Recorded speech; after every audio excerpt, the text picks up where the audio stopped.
It's all about keeping in front of your existing customers, keeping in front of your prospects, and just having a noisy presence so that when they're ready to buy, you are the first person that they think of picking up the phone to. Are you content in your business? I'm Si McMahon, and I'm on a mission to help business leaders and brand owners succeed through sharing stories, advice and inspiration. This is the Content in Business podcast.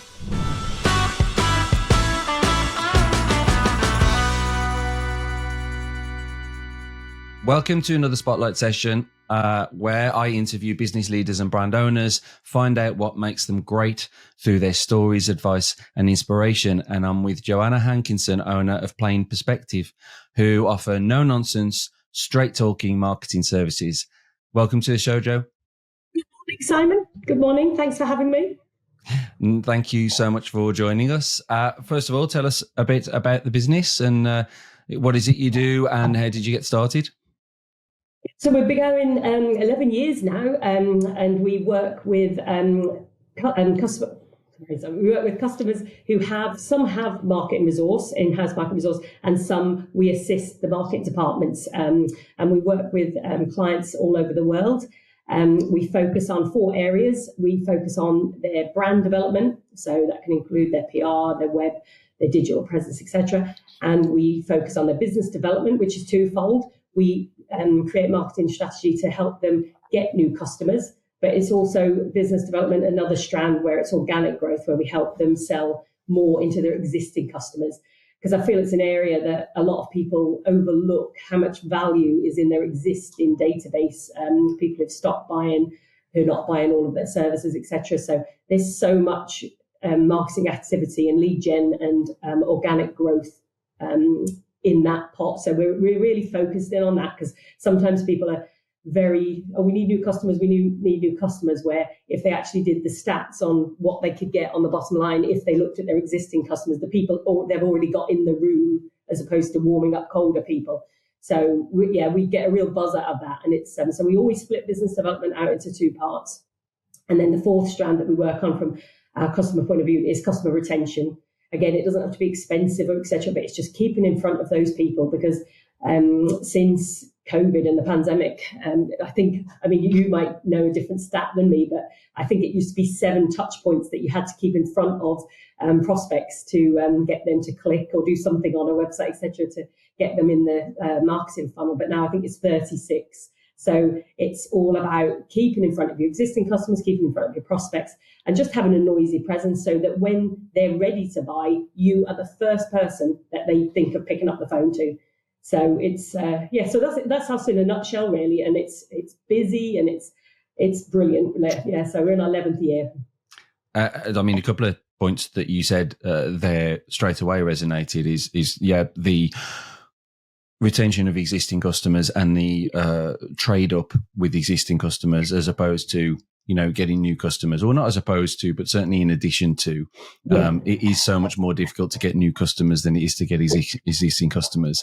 Absolutely a great area to focus on. And then, like you say, the retention as well is. Well, it's one and the same, isn't it? But the kind of touch points that you made, I think in a B2B space, it's not only those touch points, but I think it's like 5 people that are involved in a business decision these days as well, at various levels or across a team. So is the focus, is it mainly B2B, B2C, or is it a mix of both from your side? Predominantly, I'd say we're 80% B2B, but we've got 20% where our B2B customers also focus on consumers as well. So ultimately, on the B2B side, we want to get our customers down the funnel so far, Simon, that they're at the advocacy stage where they're the foot soldiers for the brand, promoting, and the referrals are coming in. So, so mostly B2B. That's what we work with. Machinery companies in the Middle East, North America, Germany and the UK.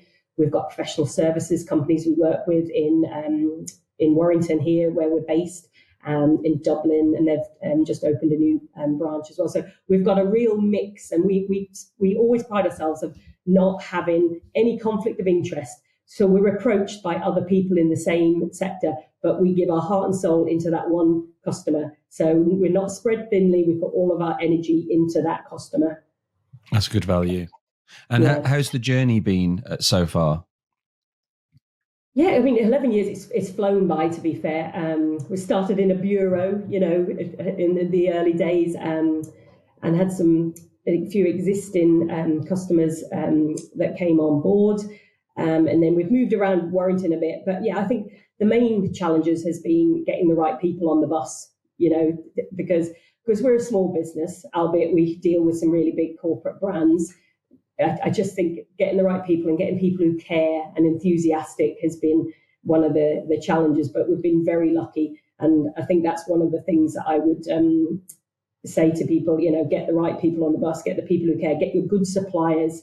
And, you want everyone on the boat to be aligned, going in the same direction. If you've got people put holes in the boat, etc. So for me, it's been very important to get the right people on the bus. And our clients, we pride ourselves, again, probably a bit controversial, that we don't have contracts with our customers, but we feel our work each month speaks for itself, and we've retained our customers for years and years and years. So, and again, they've referred us as well. So, it's been a challenging journey. As yourself, it's hard work, it's a hard grind. And I think the other day somebody had posted a picture of a dog, a very groomed poodle, saying, somebody talking about owning a marketing agency, and then the picture next to it was of a dog looking like it had been swept through a hedge backwards, saying somebody who actually runs a marketing agency. And I proper empathise with that. It was, it is hard work, but goodness me, I never thought I'd find something that I love doing. And with the team the same, we love our job. We're so lucky. We couldn't imagine coming in and not enjoying your job and the challenges. So yeah, marketing especially, because we want to keep ahead of the game for our customers. So the AI side of things is so important at the moment. We're, trialing loads of new techniques for videos and content production. And it's, like I say, it's an ever learning journey, and it's changed in the 11 years that we've been going. So it's just onward, educating people and just staying ahead of the game, really, Simon. Yeah, I mean, I was the next question I was going to ask is what do you think is the thing that has got you to where where you are today? What's the unique about you? What is it that people really engage with?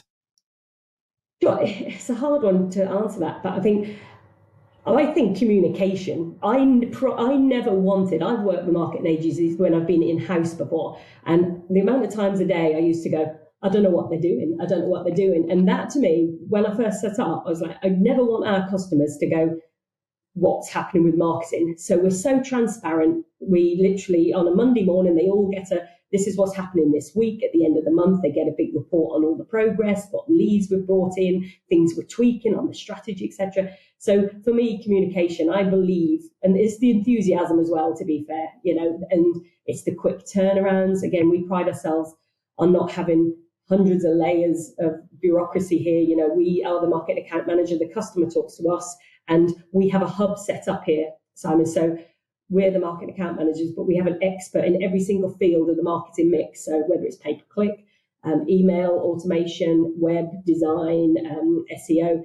So we have this hub set up. So it's such a good process, because the customer knows they're getting an expert in each of the areas. They're not getting me doing all of those things. They're getting me as their marketing account manager, and I liaise with all our marketing hub, and they get all the best of the best, and then they get it delivered. So so communication for me, I think, is one of the reasons. And consistency as well. I've written a blog. I haven't put it out there yet, but it's all about consistency. And I've seen when you're consistent and you continually turn up and deliver, it makes such a difference.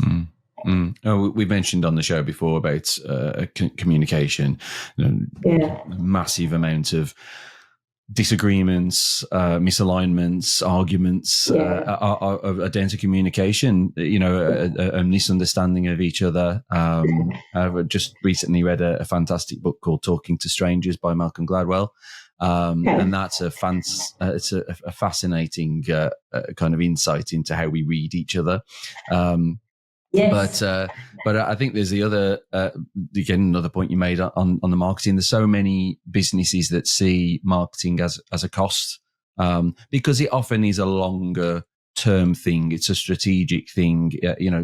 Quite often you can, it doesn't get your instant results. There are things that you can do, that turn little dials, but big marketing dials are usually taken using bigger budgets on a longer term, and that's tough. It requires a lot of confidence, doesn't it? Or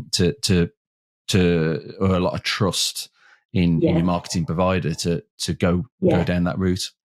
Because we have a bit of a disconnect sometimes. We haven't had it a lot, but with regards to, like you said, it's marketing associated with a cost, and it's an uneducated buyer thing as well. We deal with MDs who've potentially been in the business a lot. They know they need to know about marketing, but they're not really sure what they need to do. So there is an education process on that. And I think as well, whenever we start with a client, we always say, like, what does success look like to you, Simon? And, we try and get that nailed down, and then we agree what a lead looks like.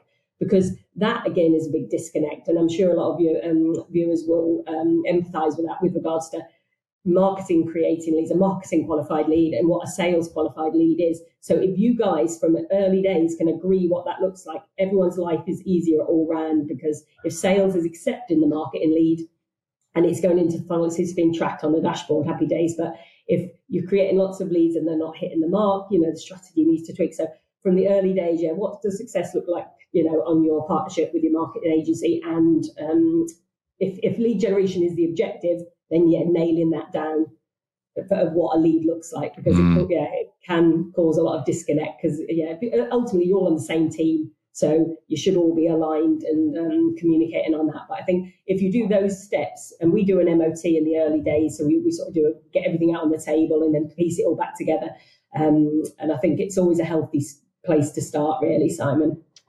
You do an MOT, where we do an under the bonnet session. Nice. Yeah, different terminology, same thing probably.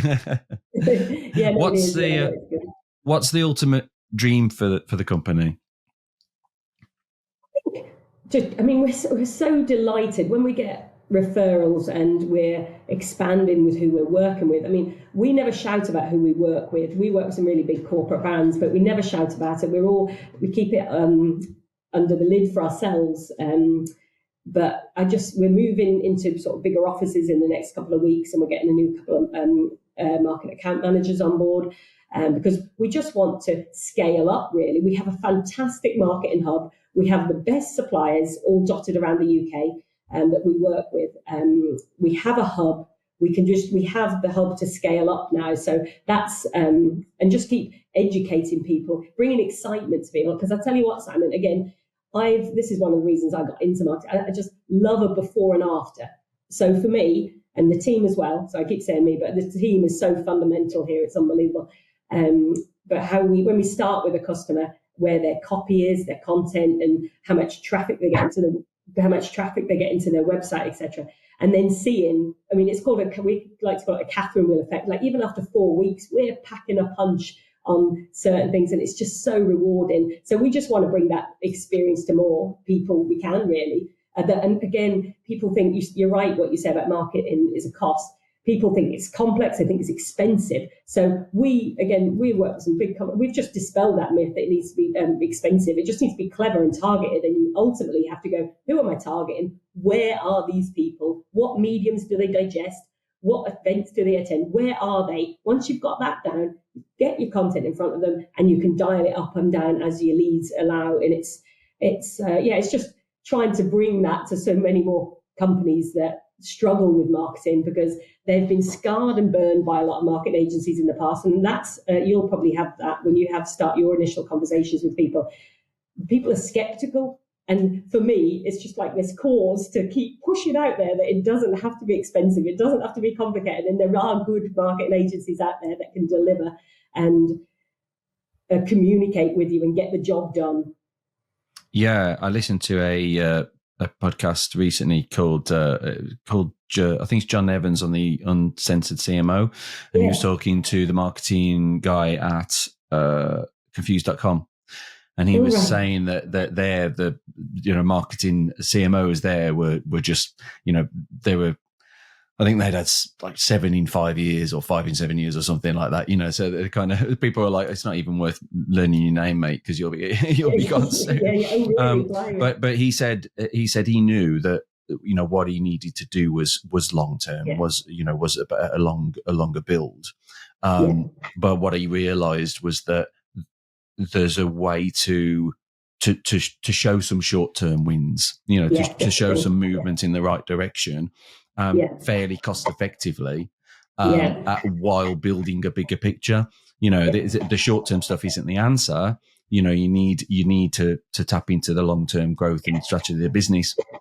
But ultimately, just showing that some good stuff's happening just gives everybody a lot more confidence, doesn't it? 100%. And I think if you can, because it's so easy to get bogged down into going straight to the beach. There's this analogy where it's like all the fun things, the marketing tools are on the beach, let's do all these bits and bobs, but it's like pull back a bit and like, are they the right things we need to do? Set your strategy and your tactics. And we get a lot of customers again with FAMO. They go, we need to be doing this. We need to be on TikTok. We should be like, hang on a bit. Like, our strategy is this. The tactics to get to this place are these. And then when all these other ones come in, you just do a simple sort of check, go, do they help us? Is it a tactic to help us complete our strategy? And if it is, and with these, add it to the pot, etc. But so you do keep tweaking the strategy, but it's just trying to keep on track, because you can't do everything in marketing because the budget wouldn't be there, resource spread too thin, etc. So again, you're right. It's about keeping targeted. Yeah. What are the challenges that you generally find? I mean, I know you kind of touched on it a little bit. We both talked about them a little bit, but what are generally the challenges you find in terms of growing your business and, like you say, getting those new customers and things like that? Well, one of the things is quite funny. I mean, it sounds a bit of a cliche. Scope stretch is a challenge for us because we don't have the contracts. We are people's marketing manager. And so we just keep going to get the job done. So one of our customers, he always says, I can set and forget it with you and the team, Joe. I just send you an email, whatever time of the night, you bank it and I know it's going to get done. So a scope stretch, but that's from a commercial point, from our point of view, as opposed to our customers. So that's something from a challenge, because we love to just do a good job and just keep going to get the job done but so our scope stretch does go beyond what we should be doing. But again, it's just, we have such good relationships with our clients. So that's a challenge that I'm sure some of your viewers will empathize with as well.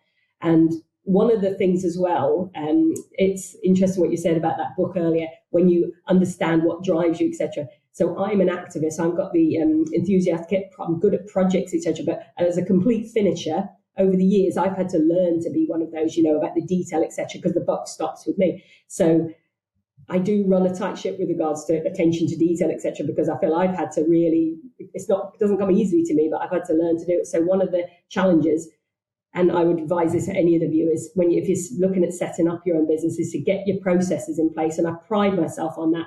From day dot, we keep a timesheet every 15 minutes. We have time tracking software. We have an IT support. We have every software subscription we need to do our job. So just don't scrimp on it, because your records and your housekeeping, and yes, it's tedious to do a timesheet at the end of the day, but you've got it, and you can help commercially look at that scope stretch and see which customers are taking more and, what their retainer is, etc. So a challenge has been the systems, but we've nailed it and we've got it and that information there. So anyone who's looking to set up their own business, I really say from day dot, don't leave it till 6 months in, get it set up from the beginning. And however hard you find it, because I found it very hard, it becomes second nature. Yeah. Get the tools to do your job, and so your team can do the job as well. I heard a stat yesterday about, many agencies getting, just on average, the margin is really poor in the agency world. I think whether that's marketing or design. Okay, interesting. And I think a lot of the time that is down to that lack of the monitoring of the time things take, the scope of the job. I think if you're producing a product, you find ways to most effectively make that product. If you're focused on if you're still focused on quality, you'll still find efficiencies so that you can make it for the most cost effective price, and then maximize that margin. because if you believe the value is there, whether it takes this much resource to make or this much resource to make makes no difference if the quality is still the same at the end. So you find those efficiencies, but I think many agencies don't. I think it's kind of go in and it's a discussion and it's but what can we do? And it's a lot more fluid, and that, that's a good thing. It's, especially as a service provider, it's good to be fluid, it's good to be responsive, but there does have to be boundaries because it can absolutely erode margins. And one of our previous guests, actually, Richard Langford, he said that he's, some jobs have cost him money because of the scope of everything and the fluidity, and ultimately he wants to deliver a quality service. Yes, exactly. And, he's made an educated decision on that. He's thought, okay, well, there may be more jobs coming down the road. This is an investment, and that's fine. But you can, to sum that up, you can absolutely see where that can erode that margin as a business. Yeah, definitely. And I think it's helped me in my general life, really. Like, even when I get quoted for jobs, I don't know, trade jobs, etc. When I get quoted, in my head, I automatically break it down into time and materials. I was like, so you're going to be telling me you're here for 2 weeks to do this job? And they're like, well, no, we'll be here about 2 days. And it's just, so if you can nail time and materials, so when I'm talking about time, so time is obviously the agency time, then materials is like the software you need to do the job, the media spend for your ads, etc. And it's like you say, I completely agree with you. The margins are low, but it's just, again, it's just trying to break it down and be as transparent as you can with the customer. Because again, a lot of people don't understand time and materials. They think they're paying this and that includes everything. So it's an ongoing process and a challenge, but we're very lucky that all of our MDs, they're so driven, Simon, and they're just people you want to do a good job for. So and that's where we wanted to be. And we're so lucky to be 11 years in with our MDs they're in the 40s, 50s, and they're so driven and passionate themselves, and they want to do a good job. So we always, when we're going to new customers, we love an energy match, Simon, because we're like, we want to be on the same team, we want to push forward, and it's good. Yeah, it's good fun, but challenging but good fun. But processes in places, albeit how tedious, do it. But it means you can do, once that's all set down, you can just have fun doing the job, can't you? Within those boundaries. Exactly. So what about marketing for yourself? How do you actually market Plain Perspective, and what do you find works for you? What do you find are the challenges for your business? Yeah. Well, obviously, we've got various lead generation for all of our customers, and I really think it's important not to have just one channel and being reliant on one channel. If it works, but spread it a little bit across other channels. So if your email marketing brings in leads, happy days, but make sure you've got your paper, you've got your lead gen spread out, should something happen, etc.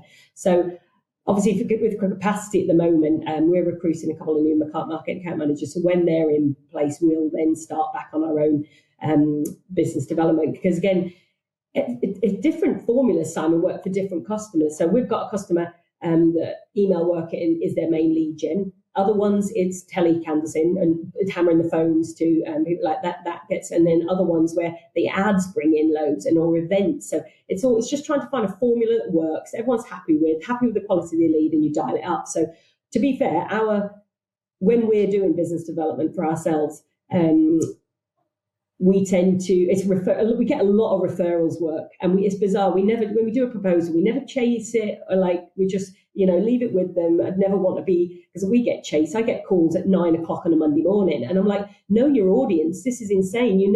I'm talking to all my clients on a Monday morning. I haven't got time to be sold to. So again, it's going back to what I said earlier about knowing who you're targeting and finding out where they are. So you can talk to me at 7 in the morning till 8. Before I really get into, or later at night. I'm happy to talk to people then, but I'm not happy to talk to people during the day. So when we're doing our own business development, to be fair, one of our main things has been telemarketing.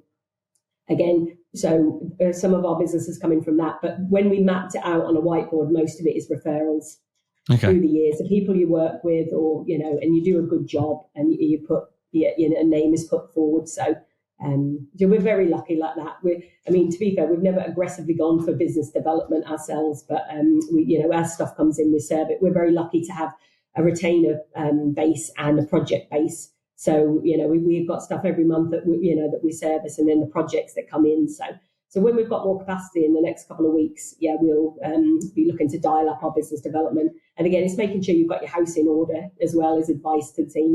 You've got one chance to attract these people, and if you're sending them to a shoddy website or out of date social media, etc., it just gives impression they're off, and you've not even had a chance to speak to them. So again, from a piece of advice, I'd say get your house in before you start business development. Again, I'm not saying you need a new website, but just make sure it's up to date. There's bits, any tweaks, etc. Get that sorted. Get your social media. Get your digital print that you've got out there. Just make sure it's all up to date and positive. Because if you're paying for a business development campaign on ads or telemarketing, etc., and as I said, they're sending them to something out of date, or it just turns you off. So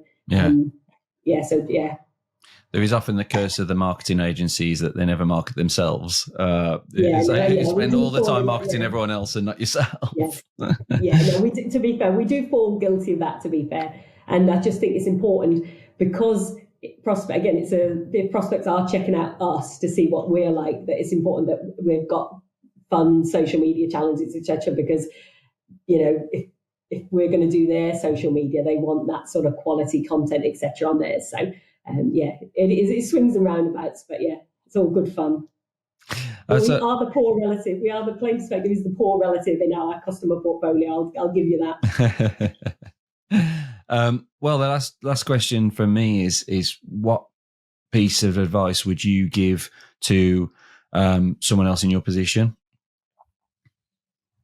Yeah, so 11 years in, obviously, it's you have to be patient as well. And again, that's something that doesn't come naturally to me, to be patient. I'm I want it now sort of thing. But you learn so much about yourself. You learn about the people who are on your side.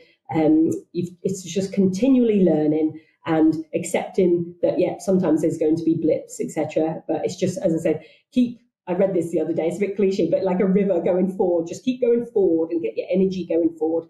I think really getting the people on the team that care and the customer, it makes such a difference. And if people love their job, I think everyone brings their best to work, the processes, and just keep delivering. I just keep adding value. So we pride ourselves at just think as a business owner, what value, and I think one of the acid tests for me, Simon, and I always feel this as well, that if I have to pay an invoice each month, do I ever go, And if don't be that business where someone goes, not happy with that, then they just sign it off, go, I'm happy with that. So that for me is something that, just keep adding value. Don't just keep sending fluffy emails, send a deliverable, send, a report, send some analysis. It's all about deliverables and adding value so that that you're an extension of their marketing department, or you are the marketing department, that they rely on you and you're part of the team. Never be that person where they're looking at their invoices in the procurement and go, and it's causing questions. So processes. At Playfair, we have a client that the key objective is leads. Ultimately, so in that monthly review with them, it's like, okay, these are the leads that we've got, and that's a win. But we always have to turn up with some stuff to see, some good creative, a new video or something, because we could say, you got this many leads, absolutely fantastic, job done, thanks very much, see you next month. And that's when they go, that's great, but what am I paying for? Even though, the leads is the ultimate objective. That's the conversion, so to speak. Yeah. Like you say, that the value is, a lot of the time, is just that stuff that they can see. Yeah, exactly. And the peers, I think that's really important. I mentioned it at the beginning of the call. I think we've got a customer, they're so good. They're in a peer group where they're in the UK, where they're all the same in the same sector, but they all get together for these development sessions. And I find that phenomenal, because I think you can all learn. So there's enough customers for everyone, but I just think you're in the same space. There's plenty, you've just got to learn from each other, and what works for someone might not work for someone else, but just keep talking to your peers as well. You can just learn so much. Yeah, I love that. Well, thank you so much for joining us. Thank you. Yeah, no, really it was fantastic. Lots of great insights and advice, and we'll obviously link to your website. We'll link to your social profiles in the show notes. But thank you so much for joining us, Jo. No, I enjoyed that, Simon. Good to see you. Great to see you too. And to everyone, thanks again for watching or listening to the show. Be content and happy, and keep that growth going in your business. And I'll see you the next time on the Content in Business podcast. Thank you. Bye.